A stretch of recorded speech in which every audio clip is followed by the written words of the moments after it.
Hey guys. How many of you were here for my last session 10 seconds ago? Oh, excellent. Excellent. So that's very interesting because usually what I get when I have double sessions like this is I get people who were mostly here the first time and then I have to repeat myself the second time and I have to rush through. But actually I'm not going to rush through today. There was a lot of stuff that I just did in a session right before this about creating mental health. We're going to cover some of the same topics. If you were here before, repetition legitimizes.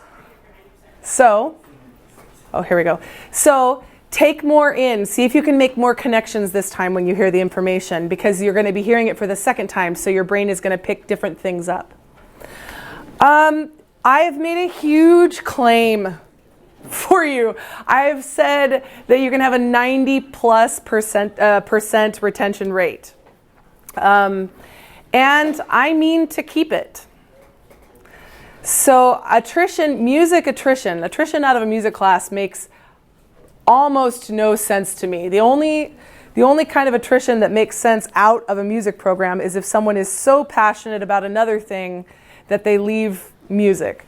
Otherwise, there's really no reason for boredom or anything like that, and we're going to get into why. I said in my last session, and I'll say it again, it's going to feel like you're on the other end of a fire hose here informationally, just hooking your mouth up to a fire hose and just blowing your head off. If that is the feeling that you get in this session, don't stress. I actually have a lot of resources for you if this interests you, if you're like, oh, I need to know more about these different things. I've got all sorts of things for you. And I'm going to tease this a little bit. Do we have any collegiate members in here? Excellent. So part of what we do that I actually didn't, I might have you do a little bit this time. I missed you last time. Remind me though, okay? This is my assistant, Renata. Part of what we do in our group is we actually talk about music psychology and applied music psychology, and we train general teachers and music teachers all over the world, and we actually create and establish music programs. Right now we are most heavily in Africa, so Kenya. We are establishing ourselves in the Democratic Republic of Congo and Cameroon, and we're doing some exchange work in Paris. And I need interns. And if you are a collegiate person who is interested in that sort of thing, stick with me because I will need some applications for that, and I want to tell you how. But first, let me hear from you. All right, guys. Tell me what your A+ student looks like. Raise your hand. Yes? Involved in multiple things in the school. Okay. I'm talking about A+ music student. But you still think just involved in multiple things. Yeah, like I'm in a small school. So my A+ music student is in band, is in choir, is in cheerleading, is in volleyball, is in rugby. Interesting. Tell me why. Because we only have a certain number of kids, and to fill out the band, to fill out the cheerleaders, to fill out all these things, they bounce around, but it somehow miraculously works. So a kid who's not afraid of being committed to many things so that they can really be. So you really like a well-rounded kid. Yep. Excellent. I'm caffeinating, guys. It's been a long day. Thank you for that. Mm-hmm. Somebody else give me something, a character trait or something that makes an A+ music student. Yes. Yes. Consistent attendance. Consistent attendance. You just want them to show up. Hi, I'm for that. You're like, I'm sensing a pattern here in terms of what's going on with students in the Northwest. Yes. Participates to their ability, whatever they can, like consistently. Yeah. Participates to their ability. So they come and they actually do the things. Okay. Yes. Oh. Driven to practice. Driven to practice. Oh, yes. Okay. Stick with me there. Yes. I was going to say very passionate and always looking and asking you for, well, what if I did it this way? What if I took that up an octave? Would you let me do that? Always wanting the extra nudge. Nice. Yeah. Please stick with that. Always wanting the extra nudge. Yes. Willing to take risks in learning. Willing to take risks. What are they risking? Being in front of their peers, having to relearn something that might be different. Taking over for a program where music literacy was very low. So just raising your hand to ask that question, what is this note? It's So, Plus for me. so risking failure and embarrassment Yes. is what they're risking. Yes. Okay, yes. I think on that same note, like I'm elementary, so having them create something would be like an A+ and not being embarrassed if they mess up while they're doing that improv kind of stuff. Okay, so not being embarrassed of messing up or being creative in front of other people. I need one more that's, oh, well, I'm going to take you and you. That's the end. Yes. Yes, please. Alright, sorry. So I'm a college student, and something that's really been sticking with me was Dr. Ott, which was the professor. Is that he told me for an A student, it's not somebody who is perfect in every single thing that they do. It's a student who doesn't give up. And so what we have tech days. So every Wednesday as a studio, we all have to go to tech and do nasty stuff. Okay, so I'm going to pause you right there because I just you just triggered me hardcore. So we had the same professor and he had this tech week where he brought all the kids. You guys all have tech weeks where you get in with all of your studio and then you play the same material in front of everybody and you were playing, the freshmen are playing with the seniors and you want to just crawl inside yourself and die. What did he say about this? He says that he's not looking, yes, he wants it to be right, but the thing is that the thing he's looking for is a kid who doesn't give up. You can mess up, but if you keep on playing till the very end, it can be terrible. But he's looking for somebody who learns how to keep on going when it's hard, somebody who learns to have that confidence to keep on going in front of their peers, a person who is okay that they're not perfect. That's what he gives them. How many guys that sounds like an A+ student? Yeah? Okay, and one more. Hard to follow that, but I was going to say. Sorry, that was funny. Be willing to help out and be a leader for others. Yeah. So I like this because we started with just being present. We went to being present with your abilities. We went to supporting being present with your abilities by actually practicing. And then we got into continuing and making it a general thing. That was lovely. That unfolded naturally, really beautifully. I put this because it's not kosher to say, what does an F- student look like? So what does the not A+ student look like? Yes? The one who's just faking it. The one who's faking it. Yeah. Because they can't do it or because they don't care? They don't care. Okay, got it. One who has a lot of negative self-talk, either vocally or internally. Oh, stick with me. That's you're reading my mail. Yes. They just forget their instrument. So I have to admit something to you now, NAFME Northwest. I'm from Portland. This is a local conference for me, which feels lovely.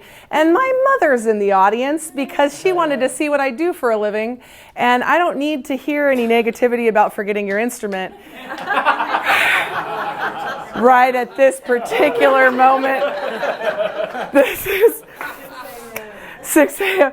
Mom!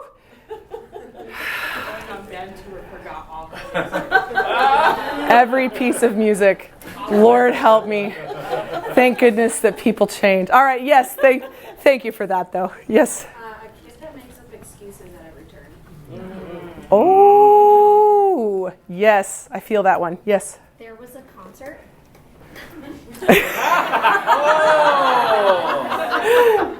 Yes. There was a concert, and she's just like, "Yep, no end of that statement. We all know it." Yes. The one whose parents make excuses for them. That was one thing. Good job, never making excuses for me. She kicked my butt. There we go. All right, still do. So what we're going to talk about today is we're going to talk about the brain. And the reason we're going to talk about the brain is because when a machine works efficiently, it works best. People will quit things that are hard even though the thing isn't hard. The way they're doing it is hard. Okay? There are some inefficiencies going on in music classrooms in terms of the way that we use a brain, and it can create frustration in kids that doesn't need to exist. So we're going to start there. What inefficiencies are we doing in this brain? Second, we're going to talk about the things that just shut kids down. So we're going to do obsessed students in two ways. what are the things that are getting our kids to leave? And then what can we do instead? How's that sound to you guys? All right, woohoo. And if we do these things, what we will find is that we will get these traits. If you were here in the last session, we talked in depth about how knowing what to do in a music classroom well actually scientifically gives you these traits in a human. These traits right here and the fact that they're built in a music classroom is actually the reason why 60% of American medical doctors are classically trained musicians. And 3 out of the 4 guys who landed on the moon were classically trained musicians. In fact, I think it's I'm thinking Miller. Who's the Glenn? Who landed? John Glenn. John Glenn. He was I believe it's him. He played like 3 band instruments, guys. Yeah, look it up. Well, obviously, Condoleezza Rice was going to be a concert pianist and switched over. And Martin Luther King Jr., his mom was a piano teacher and he was an excellent pianist. These sorts of things that are built in a music classroom are what create the best kind of people. The question is, how do you keep people in a music classroom, and how do you make sure that these are the traits that you're getting instead of the opposite of all of these traits? Cowardice, just extreme anxiety, an unnatural pride that they don't deserve, yeah? A distaste. Somebody was talking about curiosity. How do I know more? How do I know more?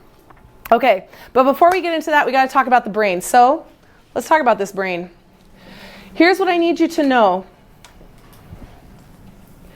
You don't need, I have great news for you. You don't need to go and get a music psychology degree to meaningfully and really help your students right now. Right now. And I can prove that to you, because one of the biggest objections that I get is, listen, I'm not a music psychologist. I asked this in the last session, but let's just check with this group. How many of you have ever felt like a counselor before in your music classroom? Yeah, we're going to talk about why in a minute. But I have so many people come up to me and go, look, I'm not a counselor, and sometimes I just feel like a counselor. And you're right, you are not a counselor. And you don't have to be. No one's asking you to be. However, there is some knowledge that we can make common knowledge that will meaningfully help your students. If you saw this, besides saying you, what would the second thing be that you would need to do to this injury? Yes. Why?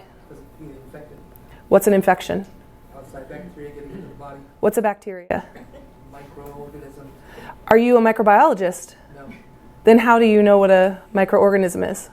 My father is. Okay, now listen. I travel all around the world. This is a true story. I'm so mad right now because I travel all around the world and do this. That's the second time I've had the kid of a microbiologist in my session. Is anybody else's parents a microbiologist? Okay, are there any microbiologists in the room? Did all of you know what he was saying? Yes.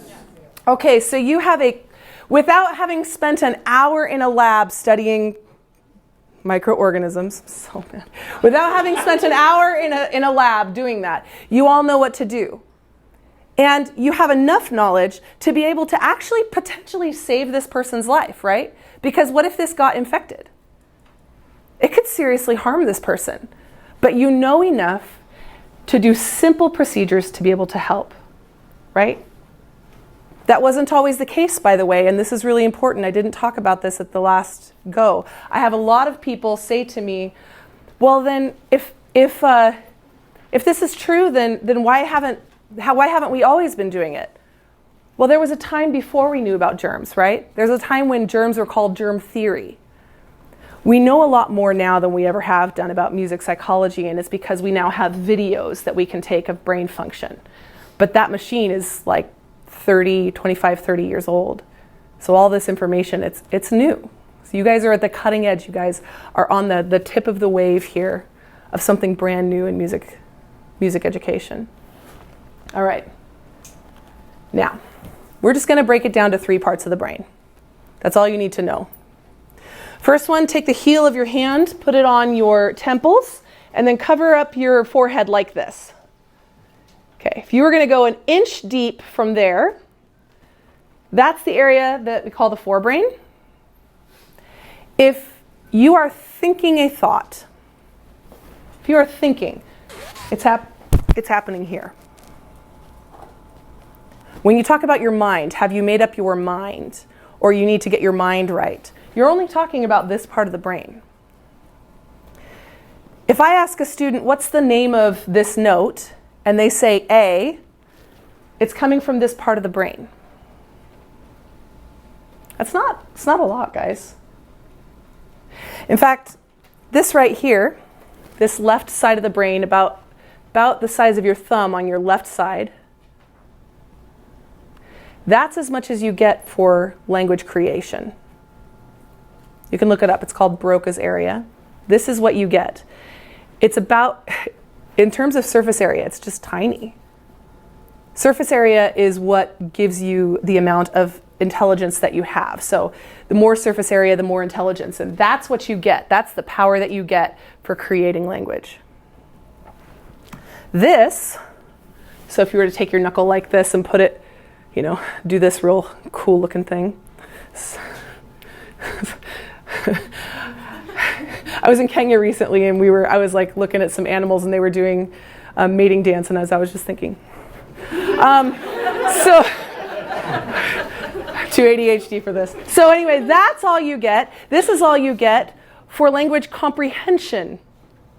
As I'm talking to you, as I'm using my words, if I took all the music out, this is what you would use. So if I take the music out of my voice and I use no music for my voice, this is what you are using entirely to understand me.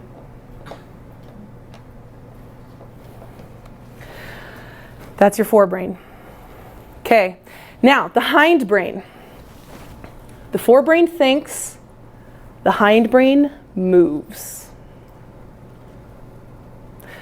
Anything that you can do, any movement that you can make right now, like this.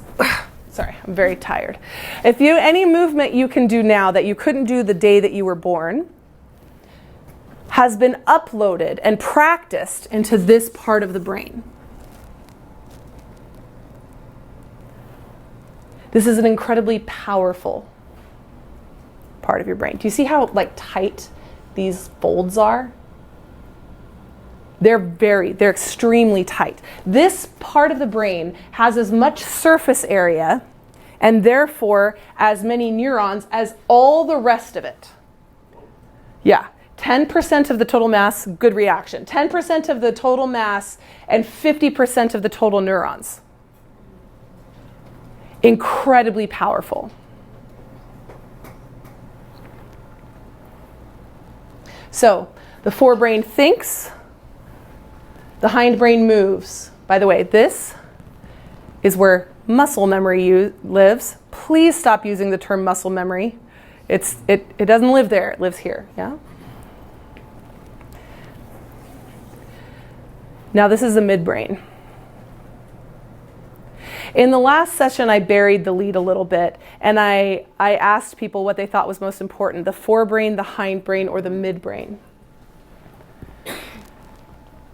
I'm going to spoil it for you. The midbrain, of all the 3 parts of your brain, is the most important part of the brain that you are going to be dealing with. It's really the most important part of the brain that any teacher deals with, but particularly for you music teachers, it is key. Let's talk about why. But first, this is all great information. This is all fine, and you could probably follow it. But I like pictures, so this is your brain. And I know that you're all music teachers in the Pacific Northwest, so you can all relate to the analogy of a Porsche 911 because of your incredibly high salaries So this has to be a Porsche. What's that? Did somebody do a big laugh for me? Thank you. So this is a Porsche 911. It has to be a Porsche 911 because Porsche 911 is rear-engined. Okay? So when you think about your student's brain, you can think of it like this. The forebrain is where you're going to pack all of the information. Okay? So it's if you need a child to be able to tell you something back, right? Not move, but speak. It's going to go in here. So the question is, how are you packing this forebrain? We talked about efficiency, right? If you want a kid to move, you're going to need to know how to deal with their hindbrain. Yeah? You're going to need to know how to tune an engine. Just curious right now, how many of you feel like you are better at one or the other? You're really good at packing a trunk, but you sometimes struggle to have kids move, like you struggle to help them do this part. Or you're really good at getting them technically good, but then you sometimes struggle packing a trunk as efficiently. How many of you guys feel like you can do one or the other a little better than... That's not uncommon. It's not uncommon. But here's the thing. You can work on packing this trunk. You can be amazing at it. You can have it like perfect Tetris. You can work on making this showroom gorgeous. And if your driver is a nervous wreck behind the wheel and crying and going, I don't want to, the car's not going anywhere. Okay?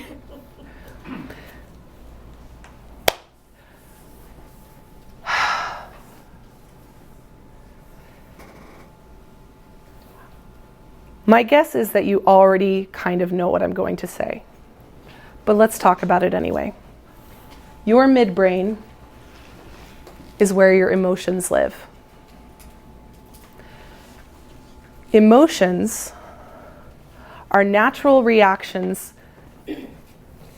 to senses around the world, meaning that essentially I will emotionally react to what I'm perceiving. When I see my friend and my assistant here, Renata, my midbrain activates positively because we've spent a lot of time together, right? So that encourages my driver. I'm not scared of Renata. So I can work on this and I can work on this. She doesn't pose a threat. What happens really is that this is the seat of emotions, but I want to get beyond emotions because when people say emotions, they tend to go, oh yeah, my feelings, And even little kids now, they'll go, oh, did it hurt your feelings? But let's talk about feelings because this center part of the brain, a better way to talk about it is that this part of the brain is responsible for survival. Okay? This part of the brain is constantly scanning your environment to see, is where I am and the people that I'm with, is this survivable? Can I survive? Am I in a place where I can take some risks because I'm not afraid of dying? Or am I in a place where I need to be vigilant because I might be in danger? Hi, guys. Hi. So I won't do that again, by the way. So don't hold on to yourselves. I'm not going to do that again. But what did I say? It worked. Did I activate your midbrain? You reacted without thinking, right? It's a funny thing because this guy, we're going to talk about, let's go back to the brain. This guy right here will act before it lets this guy think. This guy can be totally uninvolved and this guy can act. Right? I was hiking the other day and I saw a snake, or I thought I saw a snake, and I didn't think to myself, oh, there's a snake. I wonder what genus it is. I went like this. It was a stick. So, right? And that's funny because it wasn't actually a threat, right? My forebrain finds that funny. My midbrain was not having it. If I'm standing and I'm performing for people, and my body starts shaking, I can actually have a conversation between parts of my brain. Tell me if this conversation sounds familiar. I'm going to die. You're not going to die.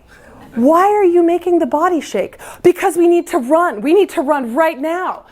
No, we don't need to run. Calm down. Yes, we do run. Right?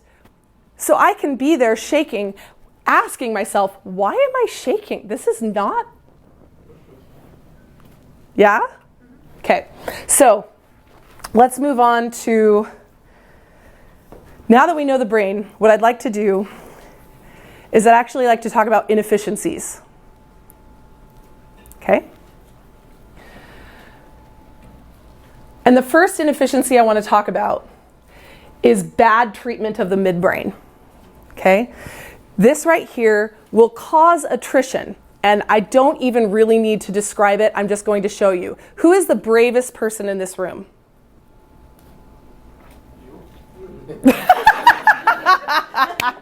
Is someone relatively brave? And I mean, it's gonna take a real brave person. Are you it? Sure. Stand up. Let's do it. Okay. Actually, let's applaud for her before and after. Okay. Now, what I want to tell you. Hi. Hi. Hi. It's so nice to meet you. Nice to meet you. Thank you for sitting in the front. That's You're just welcome. really cool. So what I want to tell you is that the music lives in the same part of your midbrain where you recognize your own nakedness. So when you make music for other people, your brain can't tell the difference between that and being disrobed in front of all of them. Okay? So what I'd like you to do is I'd like you to just go ahead and sing for about 4 minutes. Or not 4 minutes, 4 seconds. Sorry, 4 seconds. Just go for it. What song? Go for it. Anything you want. Shall we go back to elementary days? Please do it, yeah. Okay. There's Mary Had a Little Lamb. Yes. Mary had a little lamb, little lamb, little lamb. And stop. That's all I need. Perfect. Okay. Does this feel a little bit braver now knowing what's going on here? Okay, now I'm going to be the well-intentioned music teacher. Okay? And I want my music program to be excellent, and I want my music to be excellent. So here's what I'm going to do to my mentally denuded student. We're not in elementary school at this point, okay? Let's say we're in middle school or high school, and we're really working on having an excellent program.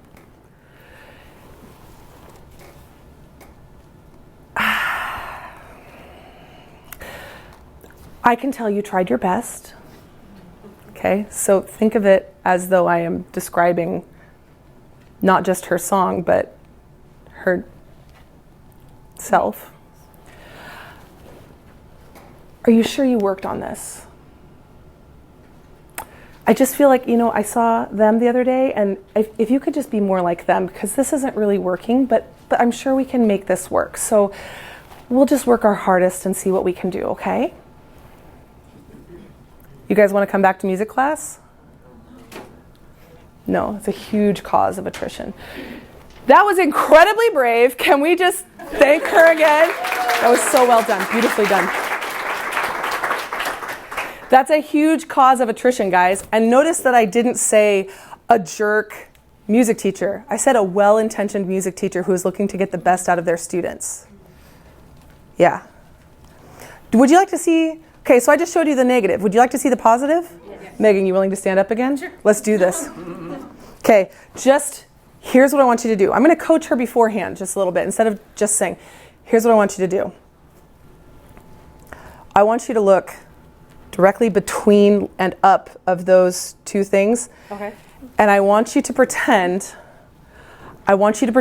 like you are going to sing Mary Had a Little Lamb. Okay. And I want you to try to push those down. It's going to be hilarious. Just go for it. Ready? Go. Mary had a little... Okay, good, but I need it to be way funnier. Can you make it way louder? Because I really... Yeah, like way louder. Go ahead. Way louder? Okay.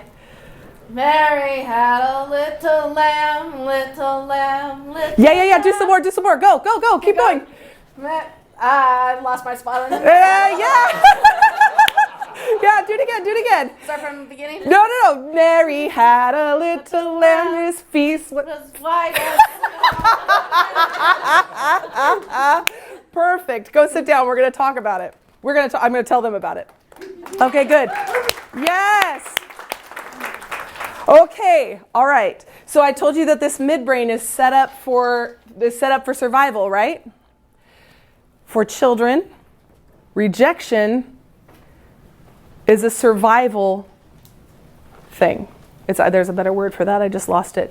It is a matter of survival, because if you are a small child, your midbrain is set up to look for acceptance from your peers. If you are not accepted by your community, you could die. In a child's midbrain, not in their mind, in their midbrain. If they stand up and they make a mistake in front of their peers, what is the emotion that they're feeling? Fear. Excellent. Fear. People don't tend to engage with things that they fear. What is the foil to fear? Do you know? Laughter. Laughter. Perfect. So the best thing that I could do for her is I can tell you this is what we're going to do, and it's going to be funny, right? So with elementary, you're gonna tailor this a little bit, but I got you actually to sing way better, way stronger, and way more confidently. And did you leave feeling like you had the worst experience of your life? No. It was nerve-wracking. You might have had nervous feelings where you're shaking, but did you hate them? Did you hate me? No. Does that kid want to come back to music class? Okay, does that make sense? So that is the first inefficiency that you can do. You can do just getting the midbrain in a survival state versus a bonding state. The foil to fear is laughter. I can't get into it today. It is in the book. I told you I was going to give you a ton of information today, but there is actually a foil for every dissociative emotion. There is something that you can do that can bring them out of that survival mode and into a bonding mode. But let's talk about inefficiencies in the hindbrain. Actually, we're going to do the hindbrain and the forebrain together. So, do you know what hindbrains love? Hindbrains love repetition. That's why you can see a toddler go ba ba ba ba ba ba ba for hours in a car until you're done with that toddler. I have 4 children, so I am well aware of this toddler nonsense. So yeah, but they will do things over and over. You'll even see kids just do the same physical motion over and over. That's because that's what hindbrains love. Hindbrains love repetition. Forebrains, on the other hand, don't like repetition, don't like repetition, don't like repetition, don't like repetition, don't like repetition, don't like repetition, don't like... Is everybody irritated with me yet? Forebrains don't like repetition. Forebrains like stories. Okay? So here is a bad inefficiency. You tell a child a piece of information unrelated to a story. This is an A. And they go, okay. And they're trying to fit it here. You're like, okay. An A is fingered like this. So now you have them zooming back here. Okay? And then you say, all right. Now they're in their hindbrain, right? By the way, way back here. Did you see how far I had to go? This takes a lot of mental energy. So then you get them all fingering. They say, okay, now what's the name of the note? Oh, crap. Now I've got to go all the way back here. Right? Okay, now say the name of the note and then play it. Say the name of the note and then play it. Say the name of the note and then play it. Jeez Louise. That's exhausting. And if you're exhausted, guess what your hindbrain is feeling? Yeah, it doesn't fear, it could feel fatigue. It's just not feeling bonding, right? If you want retention, get those kids bonded to you by making them think that every music class is amazing. This is one of the ways that you're going to do it. I'm actually going to teach you something right now. I'm going to teach you something through a story. You ready? Okay. I do this story quite a bit in my curriculum, which I just sold my last one of. So one time there was this music teacher. I'm a music teacher, and I go around. You know how I'm a music teacher. In this case, you're all elementary school students, okay? You know how I come into your class and I do songs with you? Remember how we did Doe a Deer? Okay, well, let's do a little bit of that, because there was this guy named Guido, and he would go from class to class, and he would say, all right, everybody, let's sing. And then we would go, let's do it together. Ready? Go. Doe a deer, a female deer, stronger. Ray, a drop of golden sun. Good, now silly. Me, oh, man. All right, stop. That's ridiculous, you kids. All right, now listen. He would go and he would hear that, and he would be so happy because he was like, that Columbia classroom was excellent. But here's the thing about Guido. He lived 1,000 years ago. You're supposed to gasp now because you're elementary. Yes, because it's so, thank you. Wow, that was really good. They said 1,000. Did they have cars 1,000 years ago? No. Did they have trains 1,000 years ago? No. Did they have even bicycles? No. So he had to go to 1,000 years ago? No. So he had to walk to his next class. Now the thing is, he had a little cough, but it didn't matter because he was so happy. He was so happy he got to go to his next place. It was a little cold outside, but then he got to his next class and he said, okay, everybody, here we go. Let's sing Doe a Deer. And then they went, Doe a deer, a female deer, Ray, and Guido went, that's not it. Gosh, guys, okay, here's how it goes. Doe a deer, a and he was kind of hurting his throat. Can you hear him hurting his throat?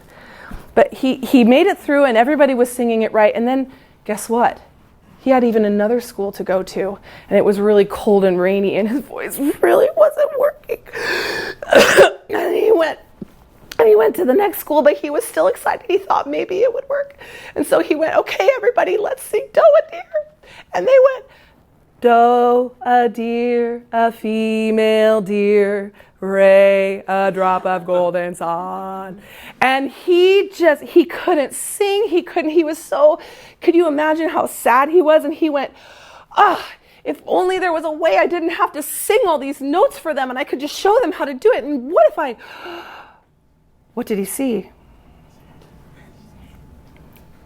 Doe a deer, a female deer, Ray, a drop of golden sun. Did you guys know the story of the Guidonian hand? That is where we get the staff. I won't keep going. But this right here, I would never, ever, ever have to ask my students ever again how many lines are on the staff. They'll always know. More than that, we never ever have to talk about which way is up and which way is down. I've made a story for them. Then we play a game because we need to repeat this, right? So we need to get them used to going up and down on their hand. So here's the game. You ready? Everyone get your hand up. Okay, now if you're a preschooler, you're like, you get your hand up. And here's what we're going to do. I'm going to try to trick you. Okay, so what I'm doing right now is keep your hand up, but what I'm doing right now is I am creating some positive adversarialism. So now you guys are a team, and I'm against you. Now none of you are against each other, right? But now I'm causing some positive adversarialism. I'm going to try to trick you. If you can do it 3 times in a row correctly, you win. But if you get it right, and then you get it right, and then you get it wrong, you have to start all over. Ready? So, everyone sing this, and what we'll do is I'm going to go Doe, and then I'm going to see what comes next. I'm going to see if you know what comes next. Ready? I'll only sing the first one with you. Ready? Doe. Okay, you've got 1 point, but you can still mess up. I love when you guys mess up. Okay, you ready? Here we go. Do, re.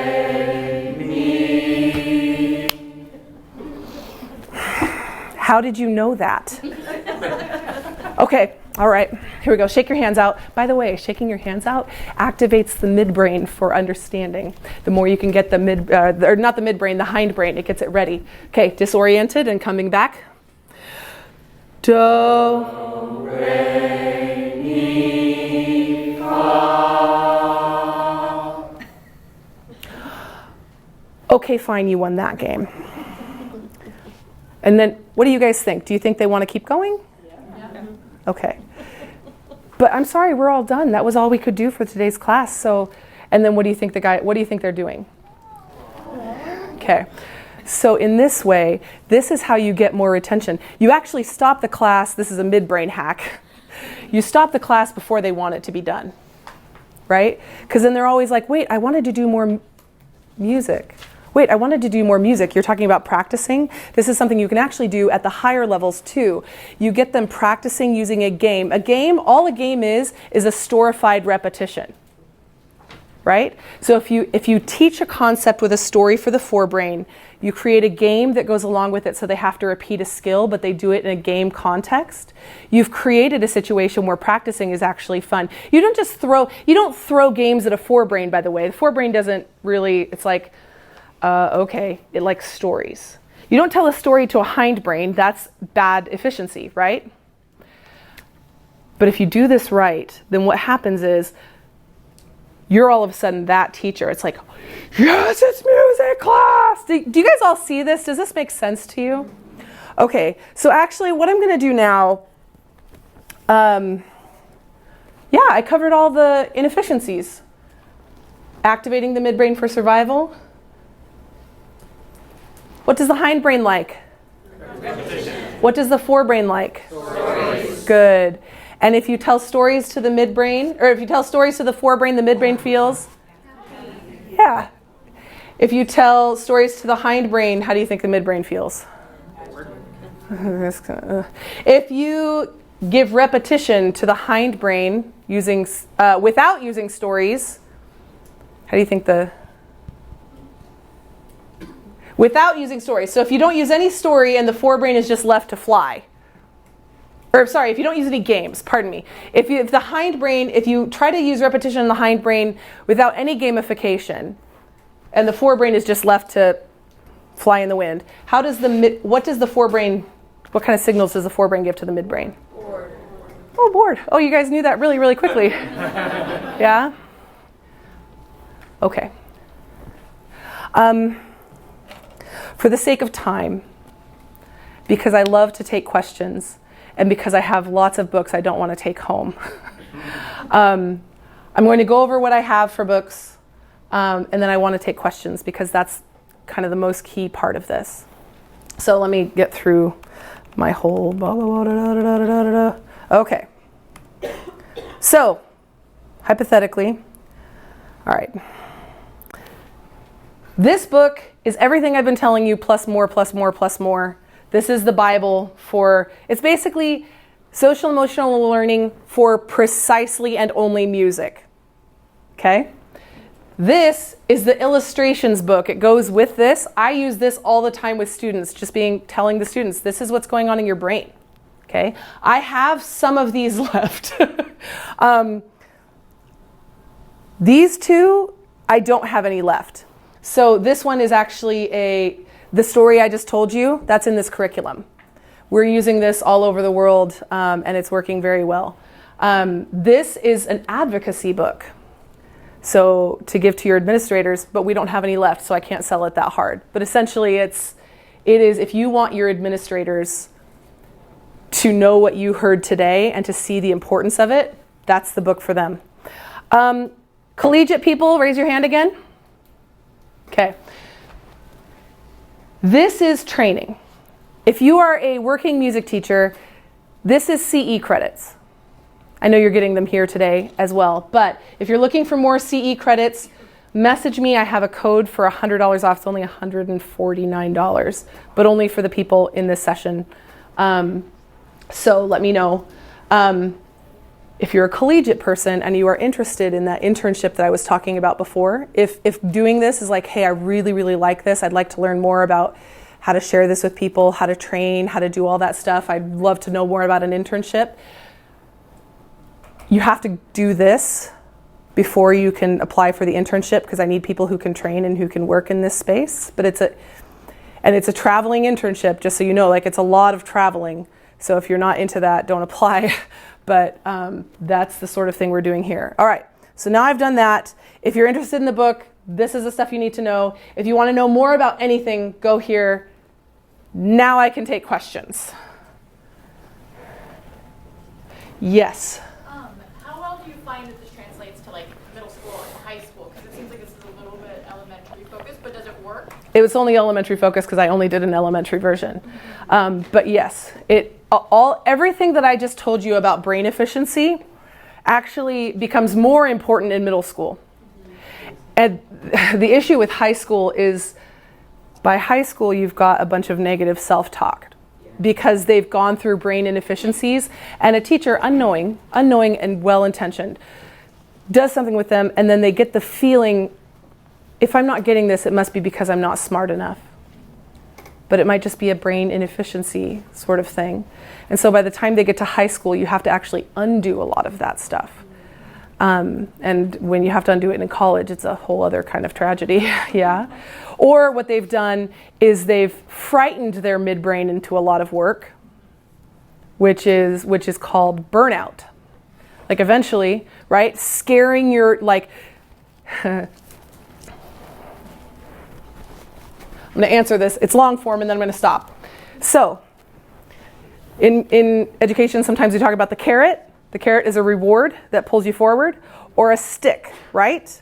Okay, what's the animal between a carrot and a stick? Donkey.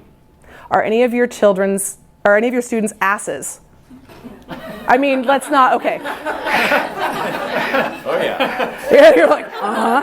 Yes, it is. But here's the point. They can be motivated internally, and that's what you want, right? So what we're doing here is not giving them a carrot. Did you hear me say good job at any point? I don't need to. They're happy enough about what they're learning. Did I have to threaten them at any point? So if you do that when they're in elementary, you win them for the rest of time. You have to do it in middle school, or else they're lost for high school. If you have them in high school, you're likely undoing some stuff. Okay, so yes, any more questions? Yes? Pertaining to that last one, have you noticed anything about like kids getting that negative self-talk earlier? Because I'm seeing a lot of that, like even as young as like 4th grade. I teach kids 12, like I said. So I'm seeing a lot of the negative self-talk, like I'm just not good at this and stuff like that early. Have you noticed that much in regards to music or in general? How many of you guys sense this, that little kids? Yeah, the answer is yes. Mm-hmm. Do you know what a great question to that is? What? It's just a curious question. It's a question that a kid would ask. You go, who told you that? Oh, for me, like a student? No. Like if you said, I just am not any good at this. Who told you weren't good at this? Mm-hmm. Oh, well, that's silly, because I don't know who told you that, but I don't know who told you weren't any good at it. I'm going to say it louder because I've got to do the whole room. Mm-hmm. I don't know who told you were bad at it, but here's the thing. I'm like the whole professional. I'm the professional music person. By the way, kids won't laugh at that. They'll just listen. They're like, yes. I'm the whole professional, and I don't think you're bad at it. So whoever told you that is like wrong. So, I don't know. That sounds crazy. Now, did I say, no, that's not true? No, their authority, when you're young like that, the authority is outside of yourself. So you make the authority in you. You say, I'm the authority. Does that make sense? Mm-hmm. Okay. 100%. Can you say that to a high schooler? Yeah. Yeah. It's like, I suck. Who told you that? Who told you that? High schoolers will get deep. They'll be like, oh my God. It's like I don't know who told me that. But then just say, like, look, no, there isn't a toddler that's going around going, like a little baby, right? Who's going around, I can't sing, I'm just not good. Toddlers just go, hello, right? So they have no self-consciousness. So at some point you got told you weren't good at music and you believed it. So you went from not believing that to believing that, and something changed along the way. As a professional, I can tell you that you actually did this, this, this, and this quite well. You can improve on this, but that's not so big a thing as the rest of it. So please tell me where it is that you are saying that you are just globally bad at this. Did I flatter them? No, I didn't need to. I said you did this. I was sincere. You did this, this, this, and this well. This one didn't go so well, but it's not such a big deal that I can't help you with it, right? Total honesty, right? Anyway, more questions, and then I think I'm going to run out my time, and I don't want you guys to. I want to be a good respecter of your time. I'm going to take, yeah. Do you think there's a downside to flattery with students? Do you think it can? Have you ever heard the saying, "The currency of leadership is trust"? Yeah. If they think that you're flattering them, they're believing that you will lie to them. And they want to know what you're getting out of it.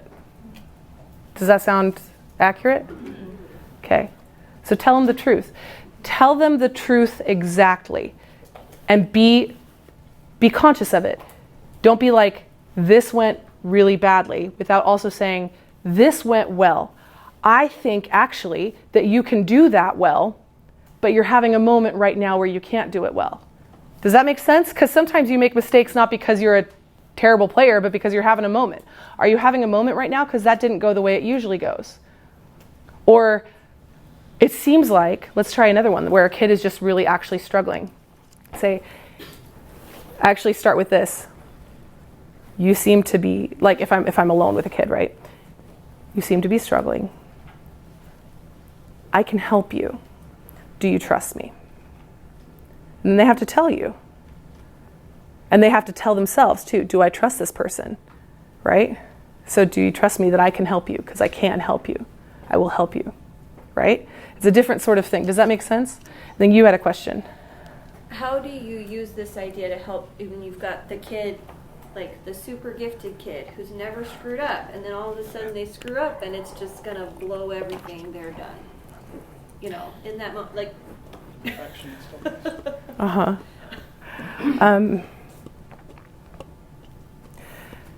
I can tell you what I do. God help perfectionists. They live difficult lives.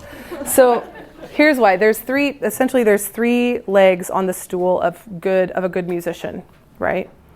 There is talent, and talent is just an innate musical intelligence. So if we're talking about that car again, it's like popping the hood and finding like a massive V8. It's just a gift. It's not something they were, but it becomes like, look at me, right? But there's just musical intelligence. There is work ethic, and then there is environmental support. So with all three legs, you get a really strong musician. Yeah? They have a reasonable talent, they have a reasonable work ethic, and their family and their environment is supportive. You've got a great music student, right? The problem with really talented musicians is that even if they have a really supportive environment, their talent is so high that they rely on it and they never build a work ethic. I've actually got a picture for this. Can I show it to you? You know which one I'm going to talk about, right? Hold on. I would highly recommend getting this picture and showing it to your students often. I was like, this guy looks really intimidating, but I could push him down. That's exactly what happened. You are so incredibly talented that you've never had to work, and look at your piddly little legs. So just so you know, you're going to sound great until you don't. If you want to be a musician, you are going to have to strengthen this up. And if you don't, you're always going to be vulnerable to falling over. And am I lying to you? Am I hurting you? No, I'm just telling you the truth. Okay. All right, anyway, I think I have time for precisely one more question. Because I talk too long. That's why. Yes, You put up your Venmo and everything. If we make some purchases, where do we get those books? Where? right out here. Okay, perfect. Yeah. Okay. Well, that's a great segue. Look at you being my point person. Yes. I should mention, they're also, the books are cheaper if you buy them here than online. Yeah, the books are cheaper. If you want that discount on training, message us here. One more thing, just really quick before we go. Is anyone even remotely interested in this internship? Can you talk about it a little bit? Yeah, so I am in my gap year. I'm actually a performer. I study jazz on vocals and Arabic music on violin. And I met Allison, and I learned about this method, and I was like, okay, what does this have to do with me? I'm a performer, like, you know. But once I got to know her method, I kind of got to actually, even like, you know, as a 22-year-old, assess my own self and kind of see where I fall into like those categories, or do I have those characteristic traits that she was talking about.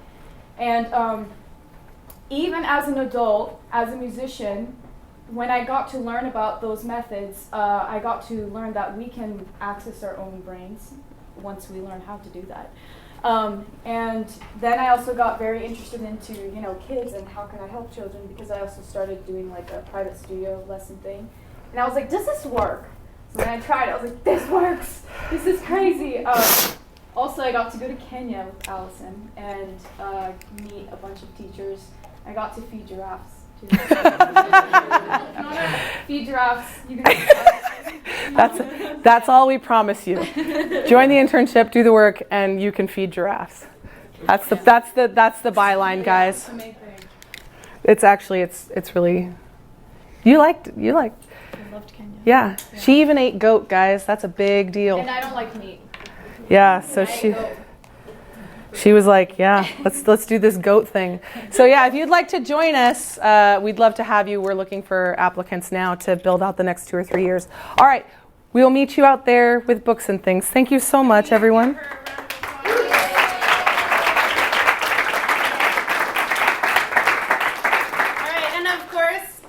On behalf of the NAFME Northwest Division, we want to recognize and thank Allison for her contribution today. Thanks for a great presentation. Thank you so much. Thank you. All right, so we'll meet you right out there, guys. Thank you.